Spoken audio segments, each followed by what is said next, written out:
मित्रों, इतिहास की दुनिया में आपका स्वागत है। हम मध्यकालीन भारतीय इतिहास की चर्चा कर रहे हैं और बात चल रही है बलबन की।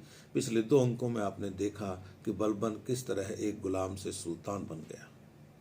वह नासिरुद्दीन महमूद का नायब ममालिकत रहा और नायब ममालिकत रहते हुए उसने एक तरह से बेताज सुल्तान होने का सुख भोगा। नासिरुद्दीन महमूद वही करता था जो बलबन कहता था। कुछ इतिहासकारों ने यह सिद्ध करने की कोशिश की है कि नासिरुद्दीन महमूद भी कम नहीं था, अपने फैसले खुद लिया करता था, लेकिन यह सिद्ध नहीं होता है। 1266 ईस्वी में नासिरुद्दीन महमूद की मृत्यु हो जाती है। उसमें उसकी आयु थी 36 साल। उसका प्रधानमंत्री बलबन उससे 20-22 साल बड़ा था और उसका ससुर भी था। नासिरुद्दीन महमूद की मौत के बारे में आम धारणा यह है कि वह बीमारी से मरा। तारीख़ मुबारक शाही में भी लिखा हुआ है कि वह बीमारी से मरा, और उस जमाने के कुछ दूसरे स्रोत हैं वे भी यही बताते हैं कि वह बीमारी से मरा। लेकिन कुछ स्रोत ऐसे भी हैं जो ये बताते हैं कि वह बीमारी से नहीं मरा, उसे बलबन ने मार दिया। इब्न बतूता रेहला में लिखता है कि सुल्तान को उसके नायब ममालिकत ने मार दिया। इसामी अपनी किताब फुतुस सलातीन में लिखता है कि सुल्तान को जहर दिया गया, और यह बात पूरी दिल्ली जानती है। इसामी यह भी लिखता है, एक आप इसे किस्सा ही समझ लीजिए, बताता है वह कि एक बार नासिरुद्दीन के बेटे और बलबन के बेटे साथ बैठे थे। आप यूँ समझ लीजिए कि वे पार्टी कर रहे थे। तो शराब के नशे में बलबन के पुत्र ये कहने लगे कि हमारा जो फादर है वह दुनिया का सबसे इंटेलिजेंट आदमी है, वह जीनियस है और उसके बराबर कोई नहीं है। तो नासिरुद्दीन के बेटों ने कहा कि ऐसी बात है तो हम भी सुल्तान के बेटे हैं और हम तुम्हारे पिता को घोड़े से नीचे उतार कर दिखा सकते हैं। तो शर्त लग गई कि आप हमारे पिता को घोड़े से नहीं उतार सकते। थोड़े दिन बाद में जब नासिरुद्दीन का बेटा घोड़े पर दौड़ रहा था और बलबन भी मैदान में ही था, तो उसने अपना कोड़ा गिरा दिया। नासिरुद्दीन के बेटे ने, जो हाथ में कोड़ा होता है ना, वो नीचे गिरा दिया अपने हाथ से, और फिर बलबन की ओर देखा। अब बलबन चूंकि नायब था और सामने सुल्तान का पुत्र था, तो बलबन अपने घोड़े से उतरा और उसने वह कोड़ा राजकुमार को पकड़ा दिया। राजा का बेटा राजकुमार, अब उपमाएं चाहे आप कुछ ही दे लो चाहे। तो इस तरह से बलबन के बेटे शर्त हार गए। जब यह बात बलबन को पता चली तो उसे लगा कि सुल्तान के बेटे अब बड़े होने लगे हैं और वे षड्यंत्र करना भी सीखने लगे हैं, इसलिए सही समय पर सुल्तान को मार देना चाहिए। तो कहते हैं कि बलबन ने पूरी तैयारी के साथ नासिरुद्दीन महमूद को मार दिया।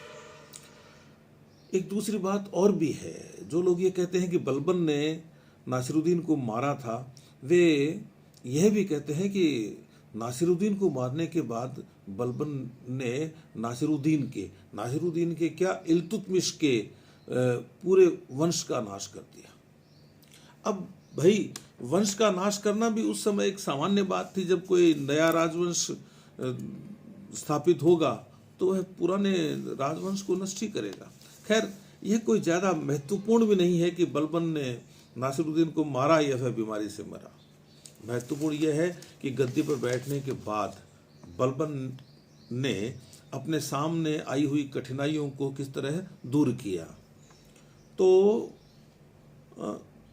बलबन के साथ जो सबसे बड़ी दिक्कत थी, मैं जिक्र कर चुका हूँ पिछले अंक में कि बलबन को किन किन कठिनाइयों का सामना करना पड़ा, उनका समाधान नहीं बताया था।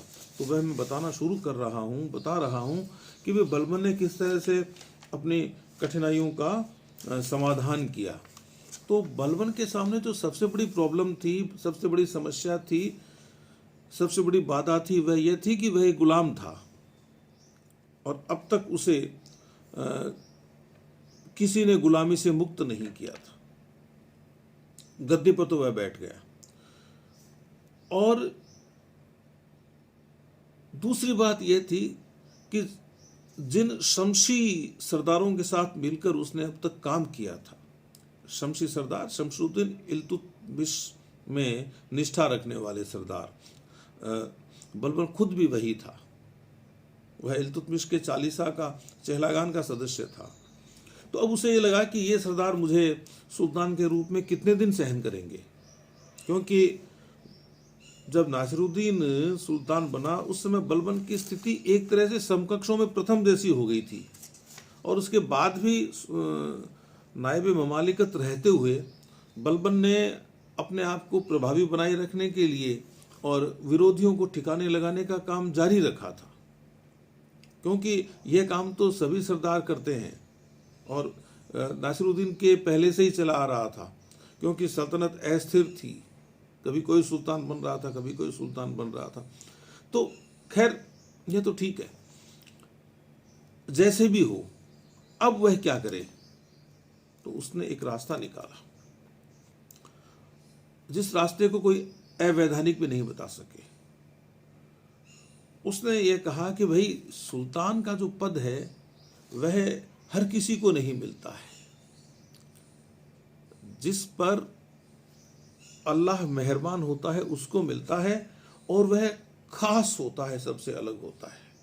तो सुल्तान के पद की प्रतिष्ठा इतनी होनी चाहिए, और कम से कम हिंदुस्तान के सुल्तान के पद की प्रतिष्ठा इतनी होनी चाहिए कि दुनिया उसे माने, दुनिया को पता चले कि हिंदुस्तान में कोई सुल्तान भी है, और पूरा इस्लामी जगत यह जान जाए खास तौर से कि हिंदुस्तान में जो सत्ता कायम है इस्लाम के नाम पर, वह सत्ता बहुत ही मजबूत सत्ता है। तो बलबन के सामने जब ये संकट आया तो कि भाई वह अपने आप को किस तरह से स्थापित करे, तो उसने यही तरीका निकाला कि मैं सुल्तान के पद की प्रतिष्ठा को बढ़ा दूं। और आप यह समझिए कि सुल्तान के पद की प्रतिष्ठा को गिराने वाला भी वही था। नासिरुद्दीन महमूद के समय सुल्तान तो 2 नंबर पे था, 1 नंबर पे तो बलबन ही था, और बलबन नायब ममालिकत था। तो बलबन ने ही तो सुल्तान की प्रतिष्ठा गिराई, और बलबन ने ही बाद में सुल्तान की प्रतिष्ठा को बढ़ाने की कोशिश की। बलबन को सुल्तान की प्रतिष्ठा से मतलब नहीं है, बलबन को तो मतलब अपने आप से है कि मैं अपने आप को कैसे स्थापित करूं। क्योंकि एक तो उसको सरदारों से संघर्ष करना, और फिर वह संघर्ष क्यों करे सरदारों से, वह एक एक करके उनको समाप्ति करे ना, या उनका इतना पद दलन कर दे, या उनका इतना मान मर्दन कर दे कि वे उसके सामने खड़े नहीं हो सके। तो इसलिए वह सुल्तान के पद की प्रतिष्ठा बढ़ाने का फार्मूला लेकर आया, और फार्मूला भी ऐसा लेकर आया जिसकी आलोचना नहीं हो सके। उसने कहा कि जो इस्लाम के अनुसार राज्य की प्रकृति होनी चाहिए, उस प्रकृति में व्यवस्था यही है कि सुल्तान सबसे बड़ा है और सुल्तान से बड़ा कोई नहीं है। यदि सुल्तान से बड़ा कोई है तो वह ईश्वर है। तो कोई भी राजा शासन कैसे करे, राज कैसे करे, किन सिद्धांतों के आधार पर राज करे, वह उसका राजत्व कहलाता है। तो एक तो यह बात थी। दूसरी बात यह थी कि उस पर यह कलंक तो था ही कि उसने नासिरुद्दीन को मारा है। वह यह जानता था कि लोग ऐसी बातें करते हैं। तो उसने कहा कि मैं जो कहता था अपने सरदारों से कि मैं जो गद्दी पर बैठा हूं ना, वह मैं किसी की कृपा से नहीं बैठा हूं, मैं तो ईश्वर की इच्छा से बैठा हूं। मैं कोई हत्यारे के कोई विष भरे प्याले या कटार से थोड़ी बैठा हूं, यहां तक कहता था वह। तो खैर गुलाम वह था ही, गुलामी से उसको मुक्त किसी ने नहीं किया। न तो मिन्हाज ने कहीं लिखा है, न बर्नी ने कहीं लिखा है, न किसी और ने लिखा है कि वह गुलामी से मुक्त हो गया था। तो एक उसमें हीन भावना भी थी, और यदि उसने सुल्तान को मारा था तो वह भी उसमें अपराध बोध था कि मैं ऐसा करके आया, और अपराध बोध उसमें तो क्या होगा, लेकिन उसे ये लगता था कि अपराध बोध ये था कि जनता मुझे कहीं हंता नहीं समझ ले, मुझे मारने वाला नहीं समझ ले, क्योंकि अंतिम जो शक्ति है ना वह तो जनता ही होती है ना। हालांकि उसने क्या कहा, उसका सिद्धांत ये था कि भाई मेरे पास जो भी पावर है, जो भी शक्ति है सुल्तान की, वह मुझे तो ईश्वर से मिली है। मेरी शक्ति कोई मेरे सरदारों में या मेरी जनता में निहित नहीं है। लेकिन फिर भी कहने की बात और होती है और करने की बात और होती है। तो जनता में वह इस रूप में स्थापित होना चाहता था कि भाई वह कोई सामान्य व्यक्ति नहीं है, वह गद्दी पर इसलिए बैठा है कि उस पर ईश्वर की विशेष कृपा है। वह तो कहता था कि भाई राजत्व जो है वह पृथ्वी पर ईश्वर का प्रतिनिधित्व है, नियाबत खुदाई है, और सुल्तान है वह जिल्लेल्लाह है, वह ईश्वर की छाया है। और सुल्तान की मान मर्यादा, सुल्तान की जगह पैगंबर के बाद है। सुल्तान के बाद में खाली पैगंबर ही है, बस ये बात है। और सुल्तान का जो दिल है वह तो ईश्वर की प्रेरणा और क्रांति का भंडार है। जो भी प्राप्त करता है वह ईश्वर से प्राप्त करता है सीधे। इसीलिए वह जनसाधारण से दूर रहता था। एक और उसको सनक हुई कि ये जो सुल्तान है ये निम्न कुल का व्यक्ति बनता ही नहीं है, हो ही नहीं सकता कि कोई निम्न कुल का व्यक्ति सुल्तान बन जाए, और मैं भी उच्च कुल का हूं। उसने अपने आप को ईरान के शासक अफरासियाब से जोड़ा, ऐसी वंशावलियां बनवाई जिनसे लगे कि वह अफरासियाब का वंशज है। अफरासियाब तुरान का था, लेकिन बाद में ईरान का सम्राट बना, ईरान का राजा बना। खैर, तो इतने काम उसने किए। फिर कहा कि सुल्तान जब दैवीय कृपा से बनता है तो फिर उसकी भव्यता भी वैसी ही होनी चाहिए, उसका रहन सहन भी वैसा ही होना चाहिए, उसका व्यवहार भी वैसा होना चाहिए, और सारे लोगों को यह मानना चाहिए कि यह तो धरती पर ईश्वर की कृपा से ही आया है और सुल्तान बनने के लिए ही आया है, और इसके मुंह से जो बात निकल गई वह ईश्वर का आदेश है। कोई उसके उल्लंघन के बारे में सोच भी नहीं सकता, और सोचता है या ऐसा कोई कृत्य करता है जिससे लगे कि सुल्तान के वचन का उल्लंघन हो रहा है, तो ऐसे व्यक्ति को मार देना चाहिए, क्योंकि वह ईश्वर के विरुद्ध है, सुल्तान के विरुद्ध नहीं है। यह आपको ध्यान रखने की बात है।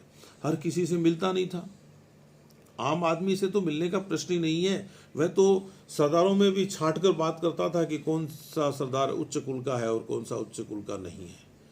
हर एक से उसका वंश और कुल पूछता था।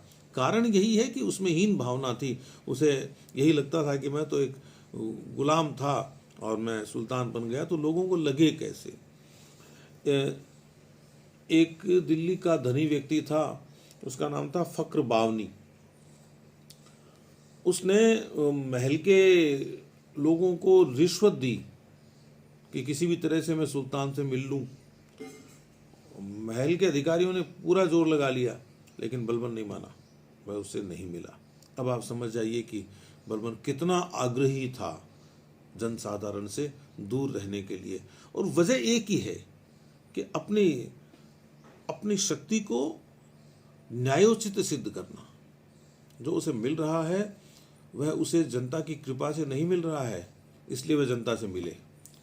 और बाकी तो तरीके वह जानता ही था कि जनता को किस तरह से संतुष्ट रखना है, लेकिन उसका सिद्धांत यह था। बस ध्यान रखने की बात यह है। और फिर उसने अपना दरबार भी बड़ा जोरदार बनाया कि उसका चेहरे पे कुछ लगाता था जिससे उसका चेहरा चमके। उस पर बड़ा ही शानदार मुकुट, लंबी दाढ़ी, और सिंहासन में हीरे जवाहरात जड़े हुए। पीछे उसके जो अंगरक्षक खड़े होते थे बड़े हृष्ट पुष्ट होते थे। वे जो कपड़े पहनते थे उन कपड़ों में भी हीरे जवाहरात लगे होते थे। तलवारें चमकती थी जो उनके अंगरक्षकों के हाथ में होती थी। हर एक व्यक्ति का स्थान निश्चित था, सभी दरबार में खड़े रहते थे। कुछ लोग, जिनमें दो तो खलीफा के प्रतिनिधि होते थे और बाकी कुछ काम करने वाले लोग जिनको लिखने के लिए बैठना ही पड़ता था, वो सुल्तान के पीछे होते थे और बाकी कोई नहीं बैठ सकता था वहाँ। दरबार में कोई हंस नहीं सकता था, कोई बोल नहीं सकता था बलबन की इच्छा के बिना। वह हमेशा गंभीर मुद्रा में रहता था। दरबार के अनुशासन की पूरी पालना, यानी आप दरबार के अलावा भी आप देखिए, बलबन को उसके खास अनुचरों ने भी कभी सामान्य रूप में नहीं देखा। अरे वह जब भी सामने आता था तो एक सुल्तान के रूप में ही आता था, वह व्यक्ति के रूप में तो आता ही नहीं था। ऐसा होता है। मैंने एक फिल्मी सितारे के बारे में सुना है कि वह कभी भी अपना एक निश्चित वेश धारण किए बिना, एक निश्चित रूप बनाए बिना दूसरों के सामने नहीं आता था, और मरा तब भी उसी रूप में मरा। विदेश में मृत्यु हुई थी उस फिल्मी कलाकार की, पुराना कलाकार है, जो सुना वो बताया। तो बात यही है कि उस कलाकार के मन में यह बात बैठ गई ना कि भाई मैं तो जन्मजात ही ऐसा हूँ, मैं तो जन्मजात हीरो हूँ, तो फिर मुझे हीरो ही रहना चाहिए, सबके सामने अकेले में भी हीरो ही रहना चाहिए। यही बलबन ने किया। तो एक उदाहरण है बताने के लिए, खाली बात बताने के लिए। कुलीन और अकुलीन परिवारों में अंतर करता था। उसके कुछ सरदारों ने, कोई एक व्यक्ति था कमाल माहियार, उसको कहा कि भाई उसको अमरोहा का मुतशर्रिफ बना दिया जाए। जब उसे पता चला कि ये जो कमाल है, इसका यह तो एक धर्म परिवर्तित किए हुए व्यक्ति का पुत्र है, हिंदू से मुस्लिम बन गया था, उसका पुत्र है, तो यह इसका तो कुल बहुत नीचा हो गया। जब उसको दरबार में यह बताया गया कि साहब इस तरह का प्रस्ताव है, तो गुस्से में कांपने लगा। वो खड़ा होके अंदर चला गया। दरबारी घबरा गए, बोले आज तो कुछ अनिष्ट होगा। उसने बुलाया एक एक करके, बोले क्या बात करते हो तुम, तुम्हारी हिम्मत कैसे हुई मेरे सामने ऐसी बात करने की। एक निम्न कुल के व्यक्ति को, भले ही वह योग्य होगा, लेकिन उसकी सबसे बड़ी निर्योग्यता तो उसका निम्न कुल का होना है। इसलिए आप ये प्रस्ताव लेकर क्यों आए? आप लोगों को पता होना चाहिए कि मैं ईश्वर की कृपा से सुल्तान बना हुआ हूँ। आपको पता होना चाहिए कि मैं अफरासियाब के वंश का हूँ। तो मुझसे आप ये काम करवाना चाहते हो कि मैं एक ऐसे व्यक्ति को, एक निम्न कुल के व्यक्ति को और ऊंचा पद दे दूं? यह नहीं हो सकता। वह कहता था आपको पता नहीं, मैं अफरासियाब का वंश, अफरासियाब से उसने अपने आप को जोड़ा। फिरदौसी का शाहनामा जब आप देखेंगे तो आपको पता चलेगा कि अफरासियाब की क्या हैसियत थी। उसने कितनी विजय की थी, ये ध्यान रखने की बात है। और फिर उसने रहने सहने के सारे तरीके भी फारस के लगाए थे, है ना।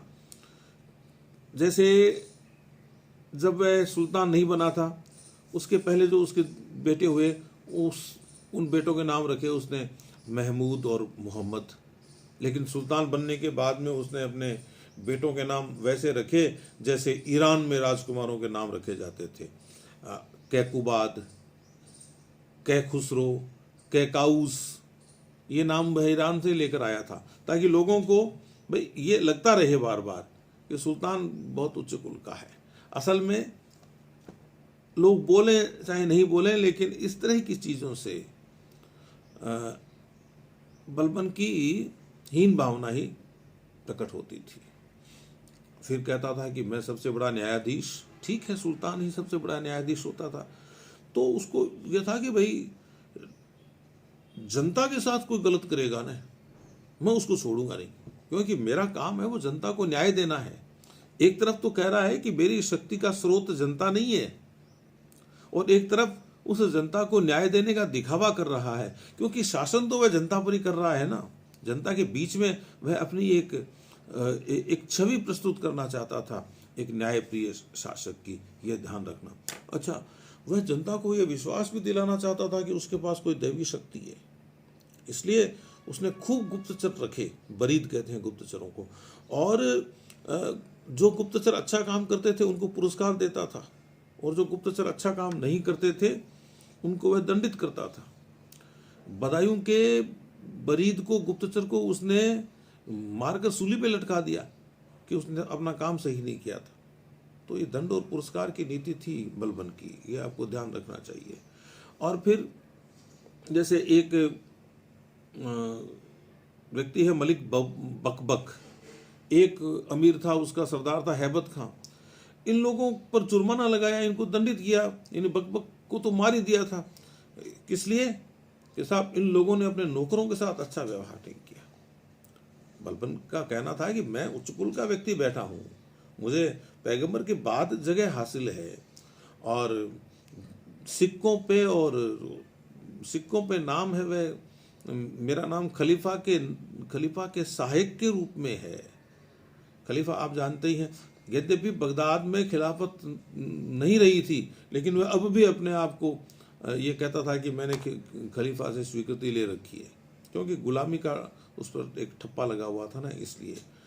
तो वो कहता था कि भाई मैं जब मेरे होते और किसी आम आदमी पर अत्याचार कैसे हो सकता है। तो उन्होंने अपने नौकरों के साथ अच्छा व्यवहार नहीं किया था, तो इसने उनको मरवा दिया, और अपने स्वार्थ के लिए वह न्याय भूल जाता था। यह भी ध्यान रखने की बात है। तो ये जो बलबन का जो राजत्व सिद्धांत है, यह राजत्व सिद्धांत सिर्फ और सिर्फ बलबन ने अपनी सत्ता को मजबूत करने के लिए, अपनी सत्ता को बनाए रखने के लिए लागू किया था। आपसी बातचीत में उसके समय के अमीर उसका मजाक भी उड़ाते थे। जैसे उसने